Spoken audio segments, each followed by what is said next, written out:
नमस्कार, स्वागत है आप सभी का द प्रिंट लाइन्स में। चलिए नजर डालते हैं आज की 5 अहम खबरों पर। प्रधानमंत्री नरेंद्र मोदी ने थूथुकुडी में 17,000 करोड़ रुपए से अधिक की कई परियोजनाओं का उद्घाटन और शिलान्यास किया। प्रधानमंत्री ने थूथुकुडी में हरित नौका पहल के तहत भारत के पहले स्वदेशी हरित हाइड्रोजन ईंधन सेल अंतर्देशीय जलमार्ग जहाज को हरी झंडी दिखाई।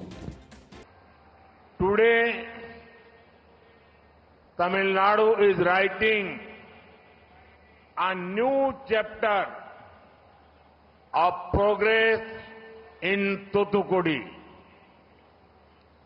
Many projects are being inaugurated or having foundation stones laid. These projects are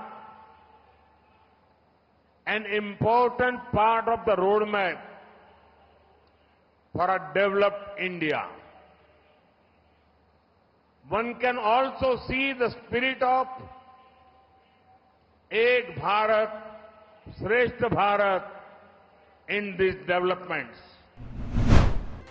Tamil Nadu के तिरुनेलवेली में प्रधानमंत्री नरेंद्र मोदी ने एक कार्यक्रम में लोगों का अभिवादन किया। साथ ही जनसभा को संबोधित करते हुए उन्होंने इंडी गठबंधन पर जमकर निशाना साधा। साथियों, कल मैं तिरुपुर और मदुरई में था और आज मुझे तिरुनेलवेली आने का सौभाग्य मिला है। इन सभी स्थानों पर मुझे एक बात कॉमन दिखी। बच्चे, बूढ़े, नौजवान, महिलाएं, गरीब, मिडिल क्लास, तमिलनाडु का हर वर्ग, हर समाज आज पूरे विश्वास के साथ बीजेपी के साथ डट करके खड़ा हुआ नजर आता है। साथियों, डीएमके एक ऐसी पार्टी है जो काम तो करती नहीं, लेकिन झूठा क्रेडिट लेने के लिए आगे रहती है। ये कौन नहीं जानता कि ये लोग हमारी स्कीम पर अपने स्टीपर चपका देते हैं। अब तो इन्होंने हद कर दी। इन्होंने तमिलनाडु में, अभी अन्नामलाई विस्तार से बता रहे थे, इन्होंने तमिलनाडु में इसरो लॉन्च पैड का क्रेडिट लेने के लिए चीन का स्टिकर चिपका दिया है। भाइयों बहनों, ये तमिलनाडु डीएमके के नेता, उन्होंने देखना अब संभव नहीं रहा, कुछ देख ही नहीं सकते हैं। और जो देख नहीं सकता है उसको क्या कहते हैं आपको मालूम है। और इसलिए भारत की प्रगति देखने को तैयार नहीं है, भारत के स्पेस की प्रगति देखने को तैयार नहीं है। और जो पैसे आप देते हैं, जो टैक्स तमिलनाडु के भाई बहन देते हैं, उन पैसों से उन्होंने एडवर्टाइजमेंट दिया और एडवर्टाइजमेंट दे करके उसमें भारत के स्पेस का चित्र नहीं रखा। भारत के स्पेस की सफलता को वो दुनिया के सामने, तमिलनाडु के सामने रखना नहीं चाहते थे। उन्होंने हमारे साइंटिस्टों का अपमान किया, हमारे स्पेस सेक्टर का अपमान किया। हिमाचल प्रदेश में इस समय राजनीतिक गरमाई हुई है। यहाँ पल पल में सियासी माहौल बदल रहा है। कांग्रेस के 6 विधायक बागी हो गए हैं और मंत्री विक्रमादित्य सिंह ने बुधवार को अपने पद से इस्तीफा देने की घोषणा की है। कांग्रेस सरकार में मची राजनीतिक सरगर्मी के बीच केंद्रीय मंत्री अनुराग ठाकुर ने बड़ा आरोप लगाया है। जिनके अपने परिवार न संभले, अपने विधायक न समझे, अपनी पार्टी न संभले और ठीकरा दूसरे पर डाले। जिनके अपने जिले में एक नहीं दो विधायक छोड़कर चले गए, उसमें भारतीय जनता पार्टी क्या कर सकती है? आखिरकार ऐसा क्या घटा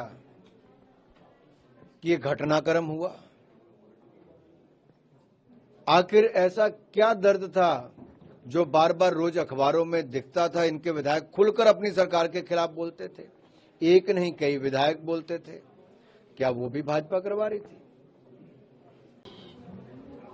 हिमाचल प्रदेश में बड़े बड़े वायदे करके और झूठे झूठे वायदे करके कांग्रेस की सरकार बनी, और सरकार बनने के बाद वो वायदे पूरे नहीं हुए। जब कांग्रेस के अपने विधायक क्षेत्र में जाते थे तो जनता सवाल पूछती थी, 1500 रुपये महीना हर महिला को मिलना था, हर महीने मिलना था, नहीं मिला, जवाब दो। विधायक के पास जवाब नहीं था। वो पूछते थे, आपने कहा था 2 रुपए किलो गोबर खरीदेंगे, 100 रुपये लीटर दूध खरीदेंगे, नहीं खरीदा, जवाब दो, जवाब नहीं था। उन्होंने कहा था कि आपने 5 लाख युवाओं को सरकारी नौकरी देनी थी, उन्होंने जवाब नहीं दिया, कोई काम नहीं किया। कांग्रेस के अपने विधायकों को इतनी मुश्किल 1 साल के अंदर हो गई कि बड़े और झूठे वायदे करके जब आप सरकार बनाते हो तो जनता को सामना करना बहुत मुश्किल हो जाता है। और आज कांग्रेस की हालत ऐसी हो गई है कि जहां जहां बड़े और झूठे वायदे किए वहां कांग्रेस मुकरती नजर आती है और इनके विधायक इनके से भागते नजर आते हैं। ऐसी क्या मजबूरी थी कि मात्र 14 महीने के अंदर इनके विधायक इनका साथ छोड़ गए? एक बड़ा कारण यह भी था कि एक गैर हिमाचली को टिकट दिया गया और हिमाचल के लोगों को ये पसंद नहीं था। छोटा सा राज्य हिमाचल, जहां से एक राज्यसभा का सदस्य बन सकता था, कांग्रेस ने वहां पर भी हिमाचलियों की अनदेखी की। और इसको लेकर भी गुस्सा जहां जनता में भी था, तो मुझे लगता है उसका कुछ आक्रोश कांग्रेस के नेताओं में भी होगा। लेकिन कुल मिलाकर वो अपनी ही सरकार से इतने दुखी हैं कि ना वायदे पूरे कर पा रहे हैं, ना कोई विकास कर पा रहे हैं।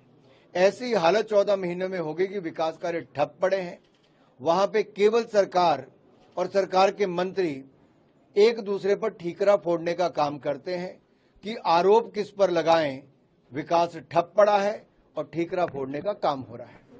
कांग्रेस ने बड़े और झूठे वायदे करके सत्ता तो हथियाई थी, डिफरेंस भी मात्र 0.9% का था, यानी कि 1% से कम वोट हमें मिला।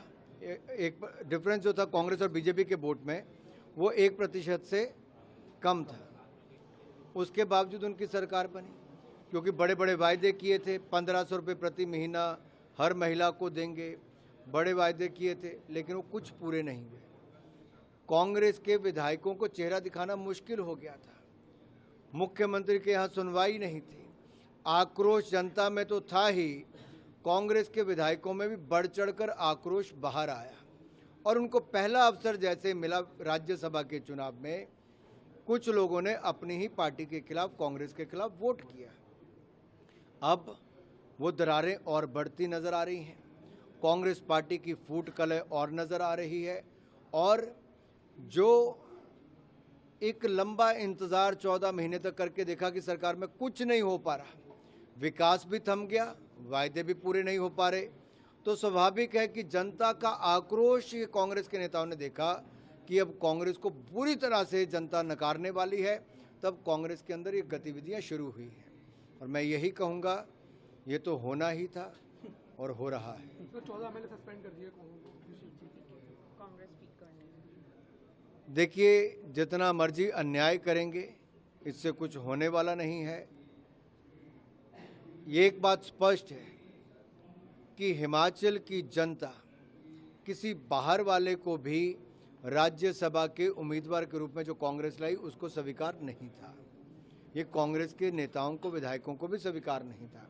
साथ ही साथ एक मौका था अपना आक्रोश दिखाने का, वो उन्होंने दिखाया है। लेकिन जो स्पीकर महोदय ने किया वो अनुचित है, वो नहीं करना चाहिए था।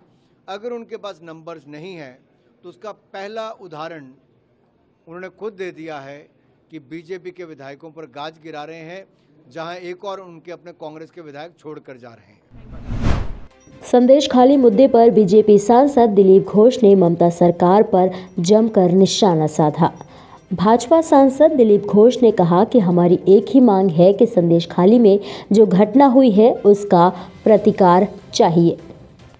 मांग तो यह है कि जो संदेशखाली में जो घटना हुई है उसका प्रतिकार चाहिए। वहाँ की जो मेन एक्यूज अपराधी है शाहजहां शेख, उसके जो साथी है, उनको पकड़ करके कानून के हाथ में लाना चाहिए। लेकिन यहाँ की सरकार मानने के लिए तैयार नहीं है। जो सालों 12 साल से पुलिस वहां नहीं गई, आज सैकड़ों संख्या में पुलिस दे करके पूरा आइलैंड को घेर दिया गया, देश से अलग कर दिया गया है। और वहां की महिलाएं 2 महीने से लगातार आंदोलन कर रही न्याय के लिए। हम भी उनके साथ हैं, लेकिन वहां जाने के लिए किसी को अनुमति नहीं है। इसलिए यहाँ हम गांधी स्टैचू के सामने धरना में बैठे हैं, वो भी अदालत का परमिशन से बैठना पड़ा। यहाँ की पुलिस हमें परमिशन नहीं दे रही है।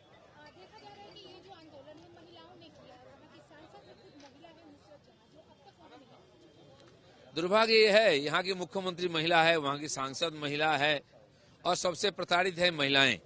देश में हमारे प्रधानमंत्री ने महिलाओं को सबसे आगे रखा है, सारी सुविधा सम्मान उनको दिया जा रहा है। और बंगाल में जो पहले से यहाँ के महिलाएं बहुत आगे हैं, स्वतंत्रता संग्राम से लेकर के हर आंदोलन में आगे रहे हैं।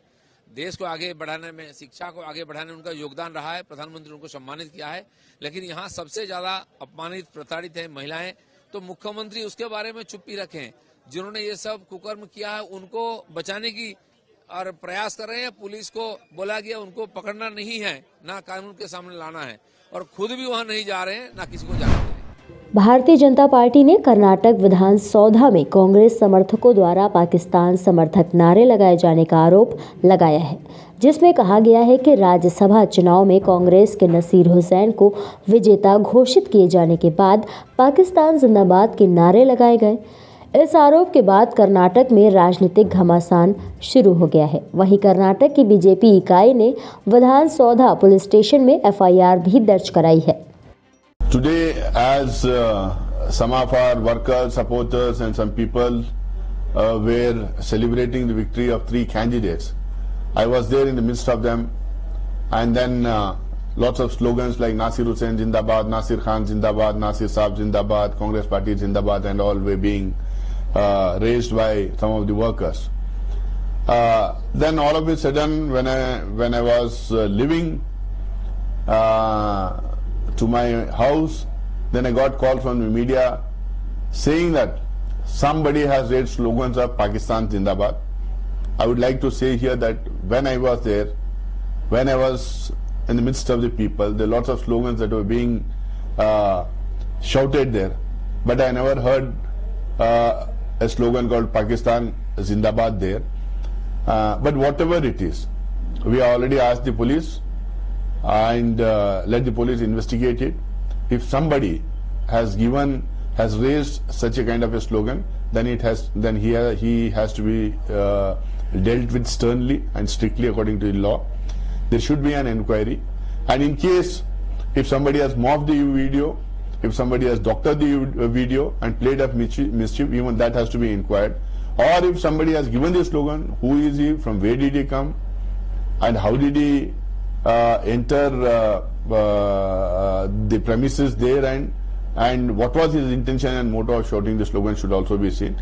But as far as I am concerned, when I was there was no slogan that was shouted, this kind of a slogan shouted there, because in case when we were there, if this slogan was raised, then I am sure no sane people, no Indian, no citizen of this country would have tolerated it. ऐसे ही और भी खबरों को देखने के लिए बने रहिए द प्रिंट लाइन्स के साथ।